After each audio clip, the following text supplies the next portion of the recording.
Բարևձեզ, Արևմտյան Հայաստանի հեռուստաընկերության հերթական լուրերն են։ Հայկական լեգիոնի 107 տարին, Արմենակ Աբրահամյան, ինչ կբացահայտի Ադրբեջանի գործողություններուն մասին թարմացված զեկույցը, վերադարձը նվեր չէ, Հակոբ Հակոբյան, ինչպես կխոսին Վասպուրականի բարերը այսօր, երբ գյուղը կսպասե իր ժողովրդին, Փազերգանի, աջակցենք Արևմտյան Հայաստանի պետական հեռուստատեսության, միացեք մեր վետերաներուն։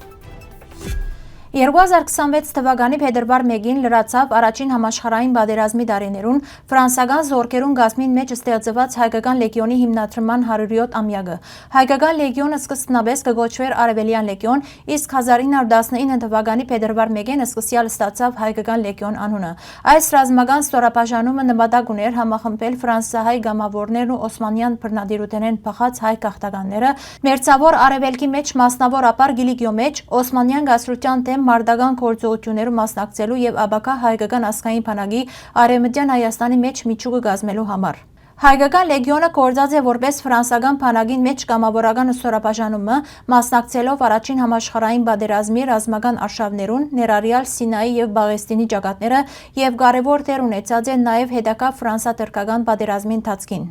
Սկզբնական շրջանին 1916-1918 լեգիոնը կփականար մոտ 4144 կամավորներ է, իսկ 1920-1921 թվականներուն անոր թիվը որոշ ռազմական հաշվարկներով հասած է մոտ 10150-ի։ Լեգիոնը նշանակալի դեր խաղացած է Արարայի ճակատամարտին եւ այլ մարտերու ընթացքին, համագործակցելով ամերիկյան եւ անգլիական զորքերուն հետ օսմանյան բանակին դեմ։ Արձանագրված հաջողություններուն զուգահեռ զինծառայողներուն հարաբերությունները ֆրանսական հրամանատարության եւ դեղական քաղաքական իրադրության հետ աստիճանաբար բարդացան։ 1920 թվականին ֆրանսական քաղաքականության փոփոխության հետևանքով լեգիոնը դադրեցուց իր գործունեությունը։ Այսօր հայկական լեգիոնի պատմությունը կհիշատակվի որպես հայության մտավորականություն, բայկար եւ նվիրում այն միավորներուն համար, որոնք իրենց կյանքը զոհաբերեցին արևելյան ճակատներուն վրա։ Ճշմարտության եւ արդարադատության կետրոնը հրաբարակած է թարմացված զեկույցը Ադրբեջանի մեջ հայ պատանդներուն, մշակութային ոչնչացման եւ Հայաստանի տարածքային ամբողջականության շարունակական խախտումներուն վերաբերյալ։ Զեկույցը հիմնված է 2020 թվականի Արցախյան պատերազմին ի վեր դարիներու ընթացքին հավաքված վկայություններուն եւ փաստագրված ապացույցներուն վրա եւ թարմացված է ղրկվելու համար Ամերիկայի Միացյալ Նահանգներու ներկա վարչակազմին, կոնգրեսին եւ միջազգային հասարակական կազմակերպություններուն։ Արցախի հանրապետության արդարություն կուսակցության համահիմնադիր եւ համանախագահ Հակոբ Հակոբյան կգրե, որ արցախահայության իրավունքները անվիճելի են, սակայն անոնք ինքնին վերադարձ չեն ապահովեր։ Միջազգային իրավունքի հիշադակումը կամ զոհի գերբարը գրնան խղճահարություն առաջացնել, բայց չեն դարձնել արցախահայությունը քաղաքական գործոն։ Այսօր արցախահայությունը կդիտարկվի որպես ընկերային խնդիր, ոչ թե բանջարդեր ուժ։ Օգնություն խնդրողին գօգնեն, իսկ իրավունք պահանջողին հետ հաշվի գնացին։ Վերադարձը դուրսեն չի բարդացրվիր, եթե արցախահայությունը չդառնա գազམ་ակերպված եւ աստեցիկ գործոն։ Հակոբյան կշեշտե, որ վերադարձը չի դրվիր, այլ ձեռք կբերվի միասնական օրակարգով, պատասխանատու խոսնակներով եւ հստակ քաղաքական պահանջներով։ Վերադարձ Արցախ կարգախոսը հուզական է, սակայն գործնական ըլլալու համար անհրաժեշտ են հստակ պայմաններ՝ անվտանգություն, միջազգային ներկայություն, սեփականության իրավունքի ճանաչում։ Վերջավորության անգշեշտե, որ հարցը վերադարձը ցանկալը չէ, այլ այն ուժը դառնալը, որ գրնա իր վերադարձը բարդացրել։ Վերադարձը կսկսի ինքնագիտակցութենեն, գազམ་ակերպվածութենեն եւ համատեղ կամքեն։ Փետրվար 8-ին Գոսանտոբոլսո մեջ պիտի գայանա բացառիկ ներկայացում վարպետաց դասը նվիրված Վասպուրականի բարային ժառանգության։ Միասին կբարենք ծրագրին շրջանակներուն մեջ պիտի ներկայացվին Վան, Մուշ եւ Բիտլիս տարածաշրջաններու ավանդական բարերը որպես պատմական հիշողության եւ ինքնության կենտրոնի արտահայտություն։ Վասպուրականը հայ ժողովրդի պատմական տարածքներն է, Վանա լիճի շրջակայքը։ 1915 թվականին յետք այդ տարածաշրջանի հայ բնակչությունը բռնի գերբով դարակրված է արմատներ ցկելով Հայաստանի եւ Սփյուռքի մեջ։ Սակայն ժամանակի փորձություններուն զուգահեռ անոնց երկերն ու բարերը ոչ միայն պահպանված են, այլև վերաիմաստավորված, անցնելով խորհրդային շրջանի եւ անկախ Հայաստանի ժամանակաշրջաններով։ Ներկայացման ընթացքին պիտի կատարվի համեմատական ուսումնասիրությունը Կորանի, Կերծի, Մեյրոքե, Բաբուրի եւ Յարխուշտա բարերուն շուրջ, համատրելով անոնց ներկայիս կատարումները Հայաստանի եւ Սփյուռքի մեջ անցյալի ձևերուն հետ։ Այս բարերուն միջոցով կբացահայտվին հավաքական հիշողության ճանապարհները եւ մշակութային շարունակականությունը։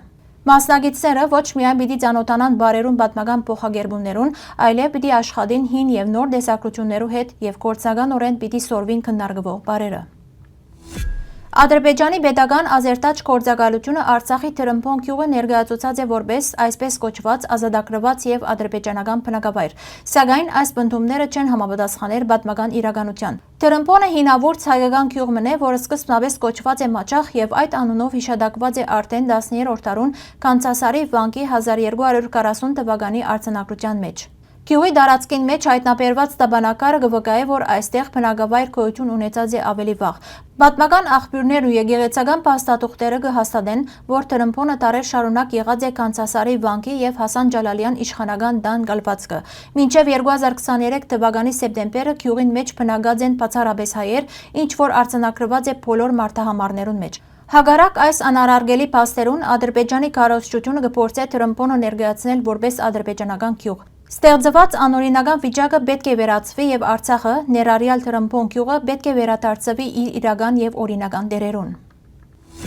Փազերգանի պարը հավանաբար իրանական ծագում ունի եւ կնշանակե վաճառական։ Մուսալերի մեջ այն եղած է հովիվի ճաշի անվանումը։ Կան տարբեր տեսակ փազերգաններ։ Մահաղի մեջ եղած է սուրկի, մուսալերան հորած պանիր կամ ցիտաբդուղ։ Սարերուն վրա շատ են ցիտենիներն ու ընկուզենիները։ Բաղադրության եւ պատրաստման եղանակին ծանոթանալու համար կխնդրենք այցելել մեր պաշտոնական կայքեջ։ Արևմտյան Հայաստանի հերոստագայանը հավատարիմ մնալով իր սկզբունքներուն եւ հերոստատիդոներուն կշարունակե իր անխափան աշխատանքը նոր մոդեցումներով։ Մեր հերոստագայանը ինքնակովաստով չսպաղիր, անոր միջոցով կհերարցակվին գլխավորապես Արևմտյան Հայաստանի պատմությունը, ներկային եւ ապագային վերաբերող քաղաքական եւ այլ փոխանցագությամբ, ինչպես նաեւ տարբեր խնդիրներ բարձրացնող լուրեր։ Արևմտյան Հայաստանի հերոստագայանը արձանագրած է իր կարևորագույն ձեռքբերումներն մեկը, թողարկելով Western Armenia շաբաթաթերթը, որն ուղղված է մեր պատմության, մշակույթի եւ ինքնության պահպանման եւ հանրահրճակման։ Մենք տապանցիկ եւ հասանելի կերպով կներկայացնենք նաեւ Արևմտյան Հայաստանի Հանրապետության Գարավարության, ազգային ժողովի եւ մյուս կառույցներու քաղաքական անցուդարձը։ Սիրելի հայրենագիտներ, ձեր աջակցությամբ մեր հերոստագայանի հնարավորությունները ավելի կապրամտվին։ Մենք ուժեղ ենք միասին։ Հայ վետերաններու եւ աջակցողներու միավորում, ֆրանսացի վետերաններու եւ հայկական ցակումով թիմադրողներու միավորում։ Ձեր արակելությունն է պաշտոնական արարողություններուն ընթացքին բարձրացնել Ֆրանսիայի կամ Արևմտյան Հայաստանի դրոշը։ Հիշադակին բահաբանները իրենց ներկայությամբ պաշտոնական եւ հիշադակի արարողություններուն, ուր մասնակցություն կունենան տարբեր գազམ་ագերբություններ, կպատվեն հայ զինվորները եւ գամավորները, որոնք 1916 թվականին սկսյալ մինչեւ մեր օրերը իրենց կյանքը վտանգի տակ դրած են պաշտպանելու համար ֆիզիկական սպառնալիքի ենթարկված քաղաքացիական բնակչությունը։ Ավելի մանրամասն տեղեկություններու համար կխնդրենք այցելել մեր պաշտոնական կայքեջ։ Հարգելի հայրենագիտներ, այսօրվան համար այսքան ենք նախատեսած։ Շնորհակալություն ձեր ուշադրության համար։ Լավ մնացեք։